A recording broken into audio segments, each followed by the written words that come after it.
Alors que, et là, parce que c'est Kabila qui cherchait à fait de tuer notre président de la République. Joseph Kabila voyage na kendeki na société privée qui na Kolwezi na Lubumbashi a kendeki te parce que batela qui est bombe na kati avion yango ba signala qui a kendeki te. L'émission avec Kabila c'était d'aller créer une rébellion à l'intérieur du pays parce que na royebisa nini na ba gouverneur nyonso le président de la République Ayambaki. Pourquoi on a bloqué Kezoé pour Azong à l'intérieur? C'est là que vous allez comprendre que non, leur cabale était quoi? De créer l'insécurité, de créer l'instabilité à l'intérieur en citant de John Numbi, de Gédéon Kyungu, l'autorité provinciale de Katanga. Voyage à Mokonzi Mboka ya ex-président Joseph Kabila, ils allaient qui bloqué parce que ba signala qui est bakuta qui bombe na kati avion, batela qui bombe na kati avion, ya moi voyager qui était ba signala qui était comme avion parce que batela qui bombe, ça veut dire que ba bloqué qui na bango ba avion te ba pexa qui était mais batela qui des bombes na kati avion par rapport à ce que c'est pour cela que Mokonzi a déjà malobaki pendant le moment de consultation nationale, on ne peut pas permettre à quiconque de sortir pour aller à l'intérieur. Pourquoi? Batunio soit pépé de basaï ko viser Katanga. Mais je vais dire ceci. Oyo Kabila soka meki ko kita na intérieur à cause la humilier. Parce que nous avons toutes les informations à notre possession que Kabila linga kende ko sala ba consultation populaire. Est-ce que tout le monde qui passe? Oui.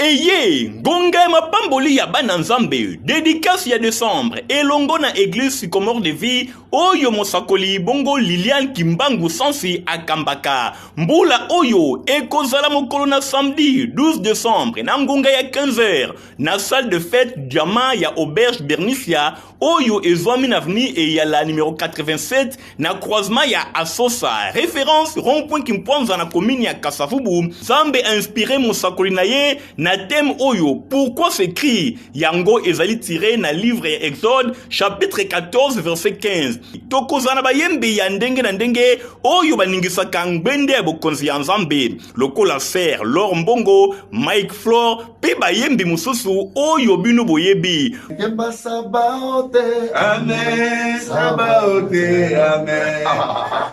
Nous serons là le 12. Amen. Alléluia. Dédicace. Merci. Que Dieu vous bénisse. Amen. Ndeko, kozangate, ba frère nyonso ya église Sycomore de vie, Oyo ezwami na France, na Allemagne, na Belgique, pe na mokili mobimba, bakozala, pona kosepela, elongo na bandeko ya RDC. Sycomore de vie de Paris, bientôt on sera à Kinshasa, Tokokutana, c'est pour élever le nom de notre Dieu suprême. Sycomore de vie de Paris. Amen.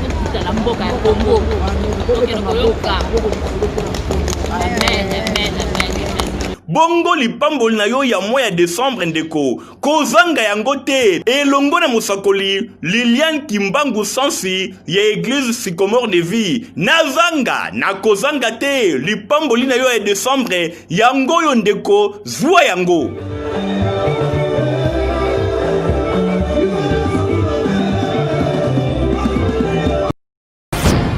Voilà, soyez les bienvenus, notre chers fidèles internautes. Baknya Sobazu Libaku, Yakoula Nabiso, si votre meilleure chaîne, la meilleure chaîne du moment. Alvin Béapé, la voix céleste TV, merci de confiance au Bossa la Rabiso, beau s'abonner. Tant bon monde a c'est-à-dire que nous sommes en direct de la République démocratique du Congo, précisément dans Kinshasa, la capitale. On devoir attendre la démocratie, la base à IDPS, notre bête à Ramassou, la 10e rue limitée, la Banamboka, va ça information toujours par rapport à l'actualité politique. Tout ce qui se passe dans notre pays, Babi, Koulou, Nebimi, na kati ya quartier et continue na kati ya palais du peuple bomoni ba désordre salamaki. Il paraîtrait pas que Joseph Kabila voyage na ya kendeki na société privée qui na Kolwezi na Lubumbashi a kendeki te parce que batela qui est bombe na kati avion yango ba signala qui a kendeki te to kobeta pe masolo na procurer un peu du peuple ko pesa pe makamu par rapport ya message ya mokonzi mboka amonaki yango ndenge nini merci na confiance bosala kabiso bo s'abonner alors toujours bino bato bolingaka mboka bo soutenir mokonzi mboka magazine na bino yango yoka base bo soutenir biso bo tla biso ba moyen pour que to même toujours likolo nous on fait confiance na ba combattant na biso parce que bango ne ba diriger mboko lobi baza na idéologie ya mwana mboka Etienne Tshisekedi wa mulumbo atikela bango merci na notre commande de moi la peine même na caméra à fond la pêche na gebe ko ba joyeux anniversaire à toi ma grande sœur papa Dani Talela ça entreprise ça sort na gebe na senga à notre commande de moi la peine même à fond la caméra pour te bande ko nyonso bazola na biso ba mo na procurer à paix du peuple na ndeko beta masolo par rapport à tout ce qui se passe na mboka na biso et bien maman ko pesa malobandiza mo na mboka mbote. Bonjour ndeko nanga journaliste le journaliste le plus expérimenté par rapport au PK ya Musalo Salaka et yango tozo senga Olanda marape mingi donc merci beaucoup talaka maman Jackie Makese Mponi na Paris Alanda Rayona maman Jeanne na Belgique et bonjour Soussou merci beaucoup toza liboso ya temple ya démocratie toza liboso ya école ya état de droit c'est votre procureur général pour les peuples de l'UDPS donc merci beaucoup na ba imboka nyonso o balanda biso o ba pesa biso confiance na 4P ya chaîne tozo senga bo s'abonner massivement et à chaque fois qu'il y aura des informations pour banda kozwango donc toko solo là par rapport il y a discours ya père mokonzi mboka parce que ça qui va susciter belé na espace politique donc ba question rosayo et puis ba réponse rosayo voilà maman on entrée déjà to beta masolo par rapport ke balobi voyage ya mokonzi mboka ya ex-président Joseph Kabila ezalaki bloqué parce que ba signalaki ke bakutaki bombe na kati avion batilaki bombe na kati avion yango voyage ki te ba signalaki ke te comme avion te parce que batilaki bombe ça veut dire que ba bloquaki na bango ba avion te ba pekisa ki était mais batilaki nde bombe na kati avion par rapport soko lobani donc ndeko nanga na ko yebisa yo à chaque fois que tokuta na rapport to sala ka émission il ne faut pas citer des noms de ba kombo ya ba Kabila parce que quand tu cites le nom de Kabila nazo kanisamba moko bandeko ya biso batika biso comment on a brûlé vif nos combattants et comment on a tué Thérèse Kapangala, Floribert Chebeya, Arma Tungulu. Donc je peux dire quoi? L'histoire s'est répétée parce que le 26 11e mois 2011 on sait comment est-ce qu'on a tué nos combattants et puis Kabila avait donné l'ordre ba bloquer ko kita ya Etienne Tshisekedi na aéroport ya Njili via Kitara na Ndolo batu histoire ba yebi et on a vu comment on avait tué nos combattants et puis à l'époque voire même la personne qui est aujourd'hui le président de la République Félix Antoine Tshisekedi Tshilombo est chargé des affaires extérieures il y a parti il était avec son père ba bloquer ba on peut quitter un aéroport en Njili et le lopé histoire s'est répétée o yango ba yu ba tu ya droit ba benga la jurisprudence dans les bons donc on comprendre que non l'émission avec Kabila c'était d'aller en fait excusez c'était d'aller créer une rébellion à l'intérieur du pays parce que na royebisa onini na ba gouverneur nyonso le président de la République ayambaki. Pourquoi on a bloqué Kezoé pour Azong à l'intérieur? C'est là où vous allez comprendre que non, leur cabale était quoi? De créer l'insécurité, de créer l'instabilité à l'intérieur en citant de John Numbi, de Gédéon Kyungu, ma autorité provinciale à Katanga. C'est pour cela que Mokonzi a déjà malobaki, pendant le moment de consultation nationale, on ne peut pas permettre à quiconque de sortir pour aller à l'intérieur. Pourquoi? Soit pépé de Bazaï qu'on visait Katanga. Mais je vais dire ceci. Au lobby qu'on avait mis des bombes et tout comme ça, ce sont des vidéos, ce sont des mauvaises informations, ce sont des informations pour intoxiquer déjà. Alors que, et là, parce que c'est Kabila qui cherchait à fait de tuer notre président de la République. Preuve, il y a d'autres critiques qu'on a comme sur l'émission. Oh, je mets quiconque a défi de nous prouver le contraire. Ce n'est pas qu'on avait mis des bombes. Non.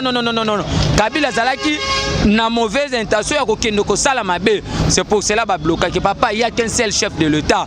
Et pendant, c'est comme si Kabila. Tu vois le premier quoi?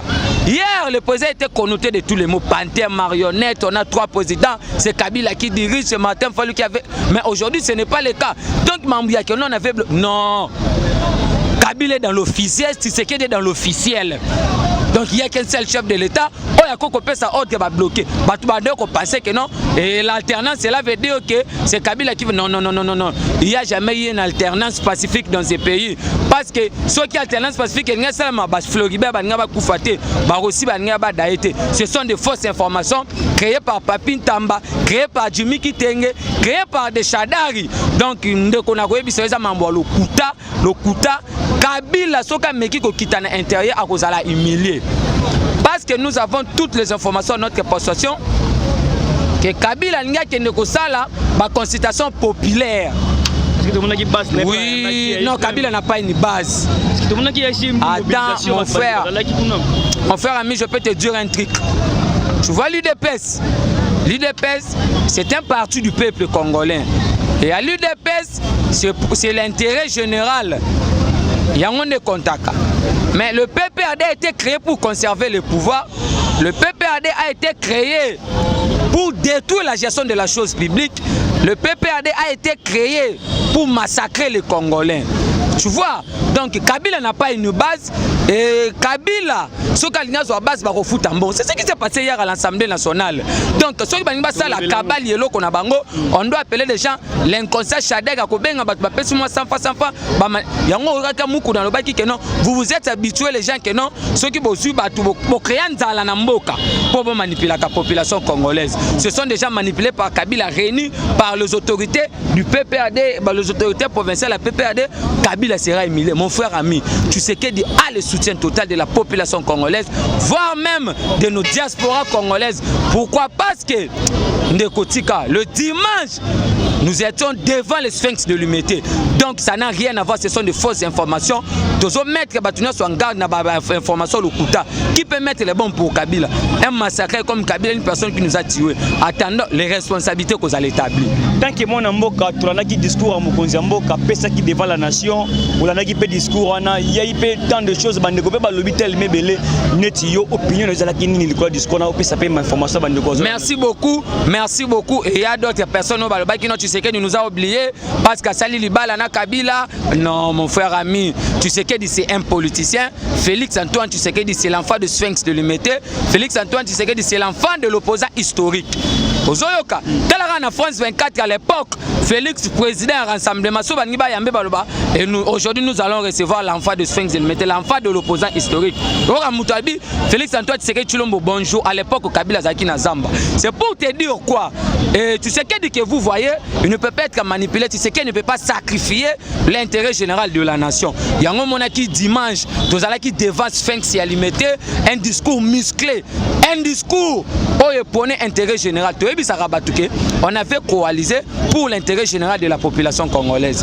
Pourquoi? Parce qu'on avait gagné la présidentielle sous toute l'étendue de la République.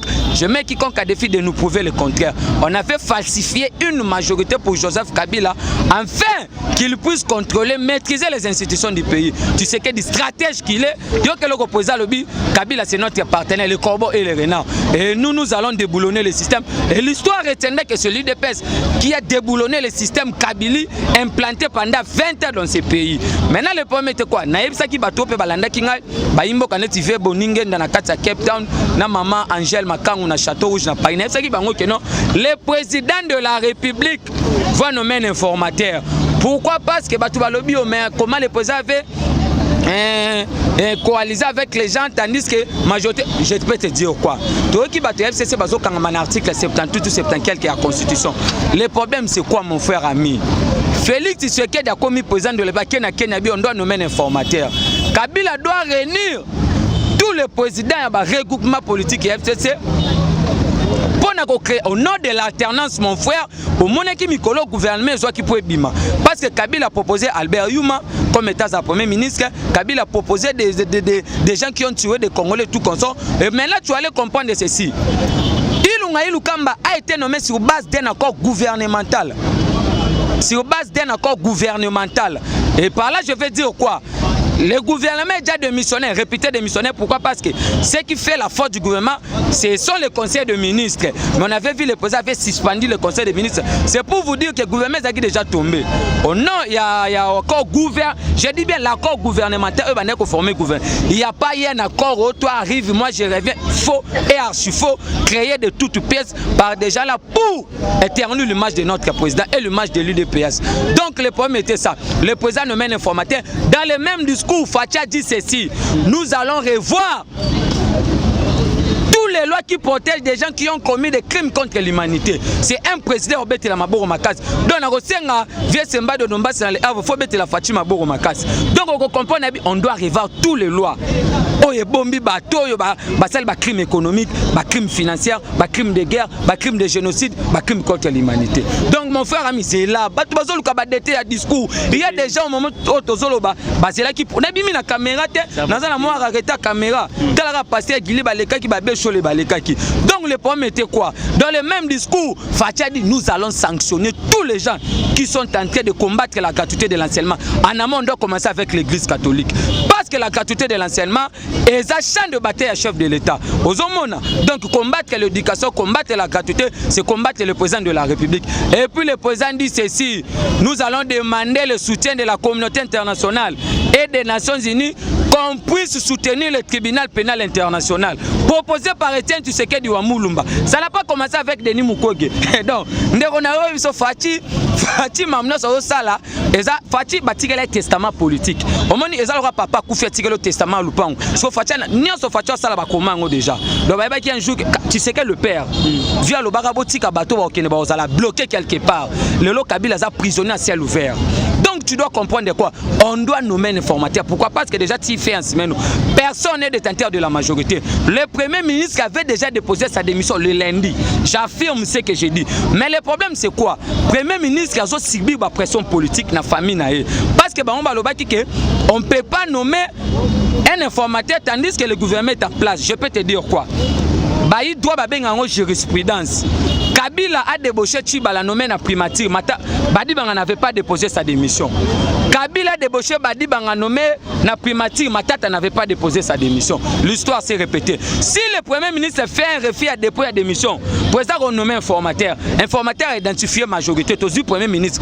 Et comme ça, l'ordonnance nommée, il a abrogé l'ordonnance nommée Premier ministre. Ceux qui ont résisté, usurpation du pouvoir, arrêté par les agents de l'ordre.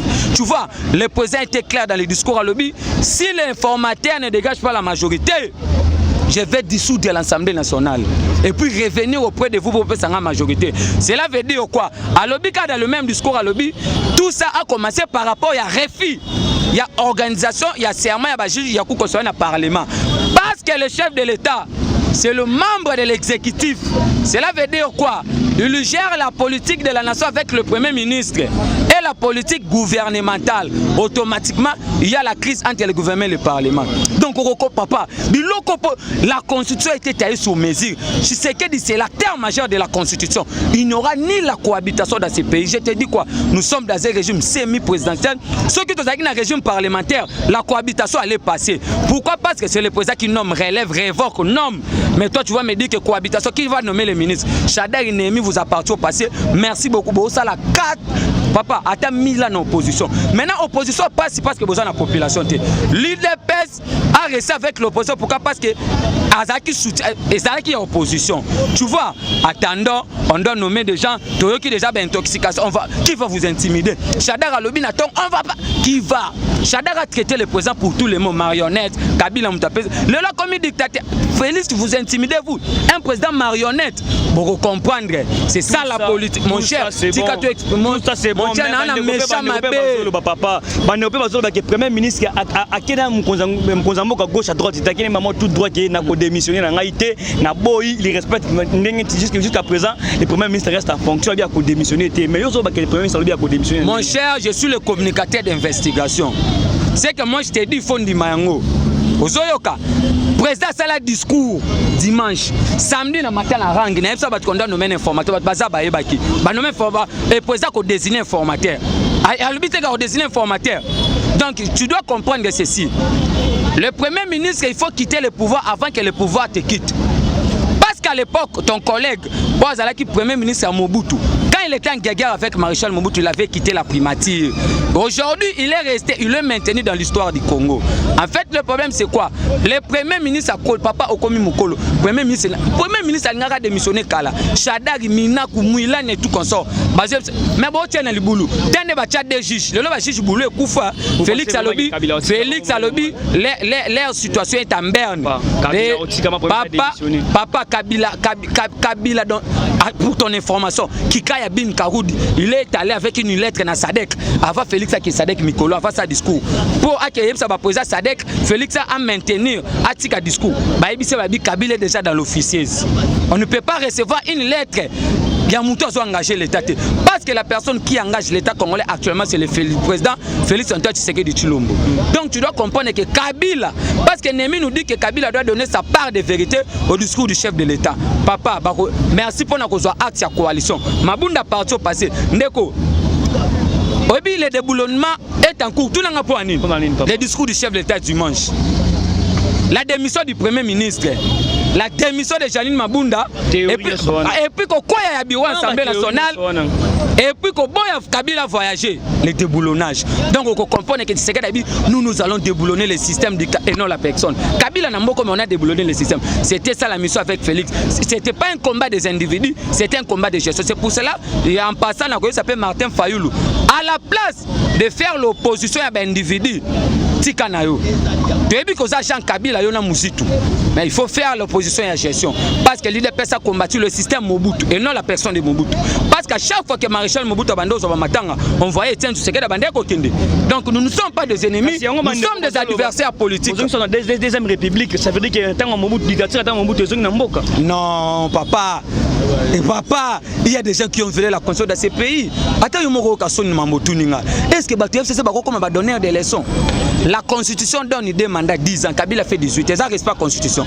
Article 43, lobby gratuité. La constitution lobby, il faut qu'on partage richesse. Et ça les quitter partager en richesse en beaucoup d'individus. Kabila, tous les secteurs économiques sont en beaucoup Kabila. Et mon cher ami, tu dois comprendre que non, ce ne sont pas ils ont ça le débat. Kabila avait présidentialisé toutes les institutions de ce pays. Il n'y avait pas la séparation du pouvoir. Mais aujourd'hui, on voit le président de la... On a bien Mikolo, le bulldozer, Fatih Béton, blindé.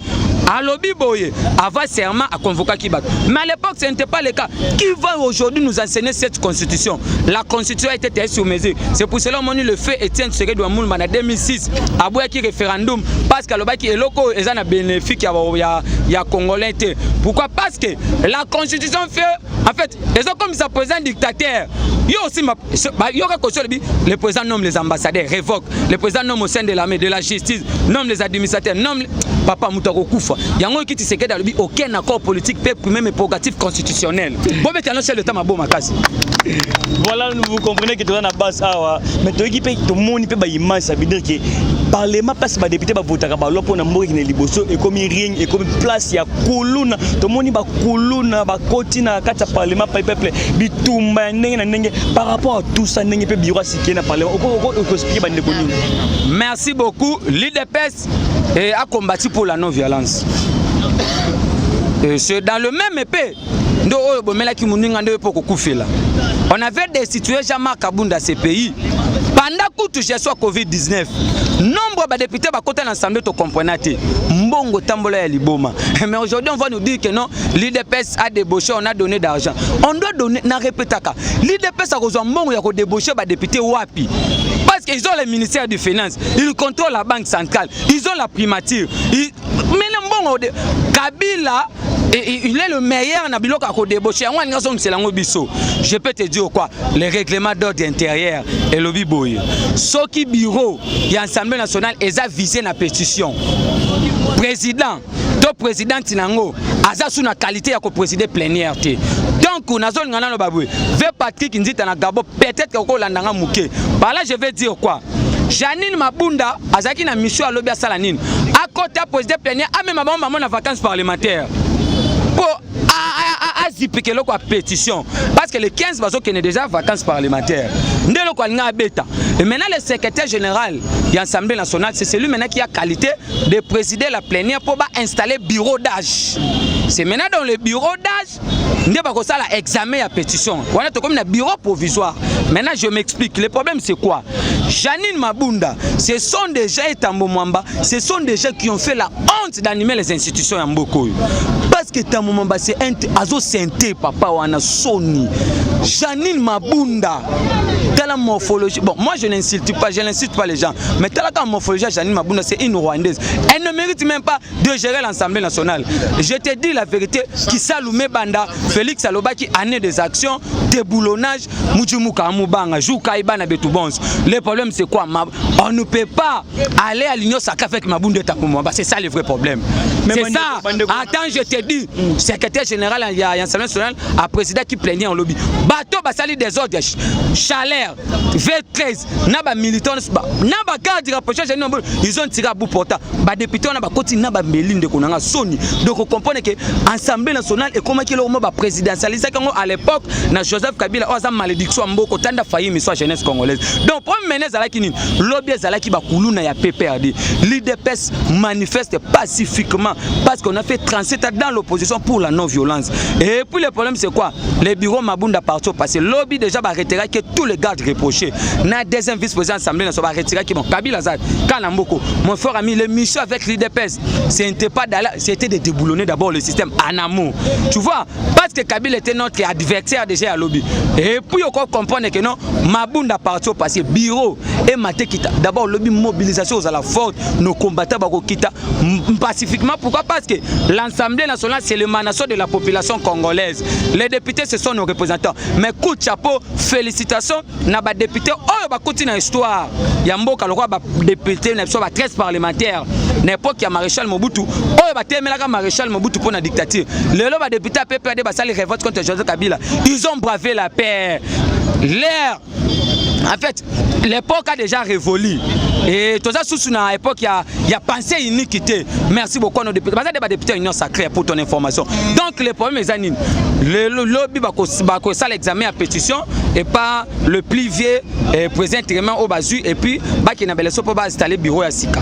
Mabunda partout parce que déjà peine à Sénat à mon à moi 60 quelques naïrs. Merci beaucoup à mon papa qui Sénat Kabila Zaka Nambo. J'ai des petites questions dans le lobby qui Koulou de Salamaki lobby Moutaya na ba Koulouner on a Jama Kaboun. Non, le problème avec Bango c'est la lobby Jama Kaboun Moutaya na ba Koulouna wana. En plus on ne peut pas na ba question ba pona nini banda facha comme na bokonzi kaka ba FCC ni bazo kangama kaka ba FCC bazo nyokola bango alors que ba travailler na bango iska na coalition. Mais il faut comprendre que Tshisekedi a été clair. Félix Aloba Kiboy. J'ai tous les discours. Moi, je suis Félix Aloba. Le président de la République parle dans un langage politique et puis diplomatique. Félix Aloba n'a pas toi le biboy. Moi, je vais déboulonner. Et moi, je ne vais pas fouiner le passé. Mais il y aura des instances spécialisées pour les crimes qui s'est déroulés hier. C'est que la coalition ne veut pas dire que si tu avais volé l'argent de l'État, on doit te laisser. Non. La responsabilité pénale est individuelle. Chaque personne doit répondre à ses actes. C'est ça. Quand tu me dis que pourquoi on arrête toujours les gens du PPRD, papa, IDP c'est ça, Ibiwak. Et c'est CG à la sanction sur le plan international. Jamais Kabunda Ibambon à l'État. Donc le problème est anime. Tu vas comprendre que tu as bossé à temple de démocratie avec nos combattants. Baimbo Kaba diaspora, nous devons comprendre donc ils ont la bonne ambiance. Donc le problème est à Kiboy. Ce que mon PPRD bazole ka toujours dans le dossier, c'est parce que Bachama Boko na bango na Bachama Boko na caisse à l'État, Baïba Bilo Kwamboka, Baspolia ba maison, ba mesana qui kopesa na ba injonction ko tinda ba petit na ba le roi ba Jimmy Kitenge, ba ki na ba OCC pour ba landa ba Chaden Spemba Ibarambongo à l'État. Donc le problème c'est quoi? Et nous sommes dans un état de droit. C'est pour cela que je te dis moi et nous tous nous sommes censés de soutenir, de féliciter le président de la République. Pourquoi? Parce que ce qui manquait, tous les présidents qui ont succédé, tu sais que c'était la volonté politique. Et puis la volonté politique, il y a Félix, ça se matérialise et la volonté qu'on instaurer l'état de droit et puis la gratuité de l'enseignement. C'est pour cela que je te dis que jamais Kaboun n'a pas voyouté n'a parlé du peuple les Lukuta. Jamais Kaboun a des combattants au basala réalité à non violence. Et au coup tu fallait tous mindu qui n'a 37 ans au sali en côté. Kaka lelo tozana au sommet de l'État, tozana commandant suprême, tozana magistrat suprême, tozana garant de bon fonctionnement des institutions, tozana muto jouaka arbitrage à sali consultation à nommer formateur, tozana muto à révoquer carré les varande konangai. On contrôle l'armée totale. On a dit déclaration d'espère international. Au moment où nous sommes allés Fachi contrôle contrôle l'étendue de la République générale, voire même l'armée congolaise. Dans le moment où nous sommes parachistes, commandos, déjà ex-phase, Ibuya Mobutu, généraux pro-Bemba, combattants qui formation, ils ont même distingué aux États-Unis. Déjà Umukama Tendeko. Donc on comprend que non, dengue tozo kende. Tala démarche à Fati après avant discours. Démarche wana ezal. Bobenga parce que batunsu ba ozana posa na tinde la bango. Plus 243 84 5 132 09. Plus 243 84 5 132 09. Tala démarche à Fati. On comprend que non démarche peut ça qui message parce que urgence ya présent avoir même à coutremer lobaka. Président qui na méchant moko ya mabe. Yango moni ba crise. Tala ka ba chade ba fa na salon ba Hollande discours. Ngana ba nero c'est la discours aussi là bas ça la guerre. Mais na moni guerre salamité, na moni Kabila lobité, na moni kako on va pas nous intimider. Et on attend l'acte. Papa, je te dis Félix Tshisekedi du président de l'Union africaine en 2021. Tous les pays membres de l'Union africaine va retirer la militaire sécurité. Donc Félix restera au pouvoir jusqu'à l'installation de Jésus-Christ. Ah ouais, coalition FCC cache Bakabon. Tu penses sûrement que pété parce que le baki ming que Fatim doit protéger Kabila. Est-ce que quand ça peut que tel lobby Kabila peut que la FCC va livrer? La coalition ce n'est pas un refuge où se cachent les criminels. La coalition ce n'est pas un oasis où se cachent les gentils valeurs. La responsabilité pénale est individuelle. Tous les gens qui ont massacré des évêques dans ces pays, qui ont tué des gens, on a brûlé vifs nos combattants, on a lapidé, on a emprisonné, Bassala va exilé politique, il doit répondre à leurs actes. Pourquoi? Parce que le cours des tribunaux est indépendant, nous sommes dans la séparation du pouvoir. Ceux qui vont retenir quelque chose dans le passage général, le va retenir. Va retenir, c'est l'air procureur général pour le peuple de l'UDPS. J'ai dit des choses que je maîtrise bien. Donc chez nous, à l'UDPS, on ne défend pas les individus, on défend la gestion de Félix. Et pourquoi? Parce que quand on vous dit que l'UDPS restera au pouvoir, Félix a 50 mandats et puis l'UDPS a une histoire à ANC en Afrique ici. Parce que la conservation du pouvoir, c'est une règle légitime dans le texte. Donc le problème c'est quoi? Tu dois comprendre que non, Batou, merci beaucoup à la diaspora congolaise parce qu'on a reçu des appels. Merci beaucoup à papa New York, na États-Unis, papa Sam na New York, na maman Régine, mon colo Bobenga qui prend un discours à mon compte. Merci beaucoup na Adonis Naka. Papa, na porte ningana qui ba diaspora non. Ça c'est un chef de l'État. Bandeko d'ici à Bissou pas Martin. Mon numéro est plus 243 84 5 132 09.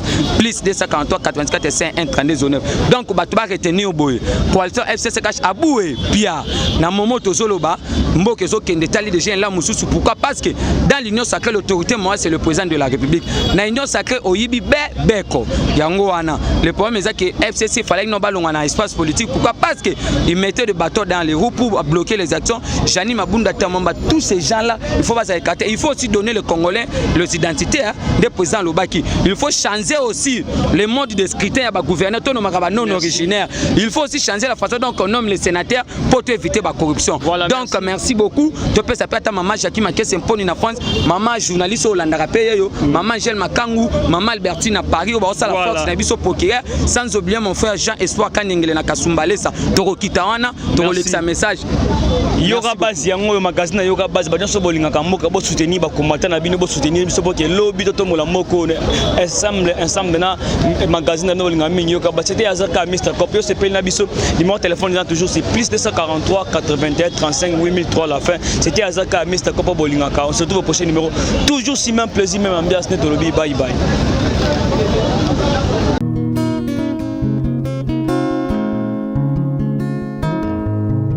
Le temps passe et ne s'arrête jamais. Alors réveille-toi mon ami. Et tout ce qui nous quitte chaque jour, laisse que cela nous serve de leçon. Car à chacun son jour, à chacun son tour. Peut-être demain sera ton tour. Alors réveille-toi et prépare ton âme. Car un jour. Oh, oh, oh, hey. Oh, oh, oh, oh. Hey. Le temps passe, le jour s'envole, s'en va si vite sans laisser de traces. Hey. Comment faire pour l'arrêter, car il nous amène vers le jour de départ. Yeah. Tout s'effort avant nous, n'ont pu l'arrêter. Il s'en va sans arrêt, sans pitié, ni nous laisse le temps de faire nos bagages, que de tout mener. Le temps passe, le jour s'envole, ça va si vite, on le sait des traces. Comment faire pour l'arrêter? Car il nous amène vers le jour de repas. Tous ces forts avant nous n'ont pu l'arrêter. Ils s'en va sans arrêt, sans pitié. Ni nous laisse le temps de faire nos bagages et de tout amener. Ils s'en va seul sans nous. Faut me perdre tout plutôt que de perdre son âme. À quoi bon tout gagner, ben sera que vanité. À quoi bon tout gagner, perdre son âme si l'on est censé de tout laisser. Moninga, verser le sang de l'autre, demain sera le tour, tu seras seul comme dans un miroir. À quoi bon tout gagner, perdre son âme si l'on est censé de tout laisser. Moninga, verser le sang de l'autre, demain sera le tour, tu seras seul comme dans un miroir. Où tu rendras compte devant le Seigneur toute ta vie sur terre. Après avoir tout gagné, l'on s'en va seul, sans rien amener. Moninga, faut me perdre tout plutôt que de perdre son âme. À quoi bon tout gagner, demain sera que vanité. Faut me perdre tout plutôt que de perdre son âme. À quoi bon tout gagner, demain sera que vanité. Moninga, tala tangwe koleka. Moninga, tala bato bako kende. Okosala lolendo na mokili okanisi mokili yango yayo. Tala bato bakoleka. Tango ekomema ngai, tango ekomema, tango ekotika moto te. Bakulutu bayakala basi bakende. Moninga, tala tango ekomema. Papi Charles Mombaya si akenda kala. Otango eza komema. Ya Marie si akenda misa mungolo we. Tala tango ebemi papa de baba si akenda kala. Tango eza koleka. Ale moloto we si akenda kala. Tango eza koleka. Ata mobutu sesese kokukungwendo wazabanga asi akenda kala. Tango eza koleka. Muse Laurent Désiré Kabila akenda kala.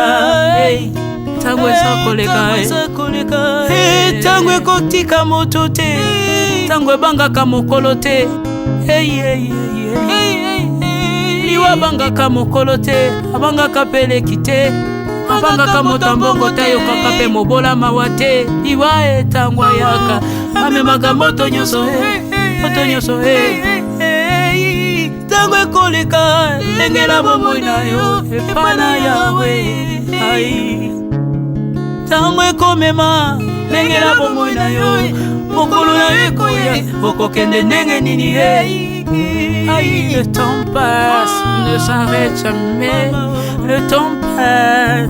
Moninga, tala tango ekomema. Moninga, tala tango ekoleka.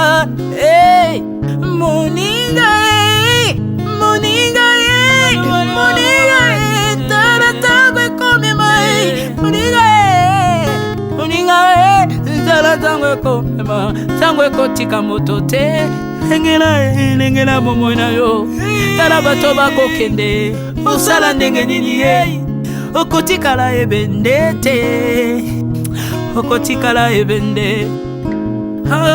Le temps passe, ne s'arrête jamais. Le temps passe, ne pardonne jamais. Le temps passe, ne s'arrête jamais. L'engela momo. Moninga,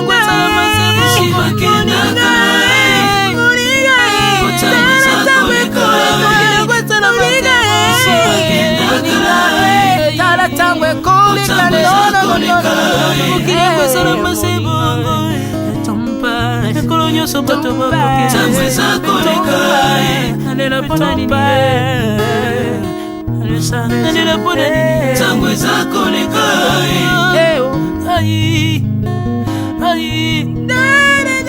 ntango eza koleka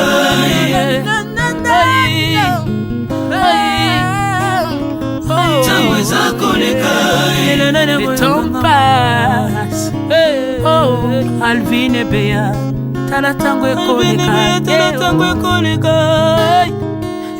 nabongisa bomona nga mpona nini bato bakokende biloko nyonso ekoleka nalelalela ntina nini natangisa makila na boma bato mpona nini soki nyonso ekoleka un jour nabanga kufa mpona nini soki naza putulu ya pamba mokolo ezali na koleka le temps passe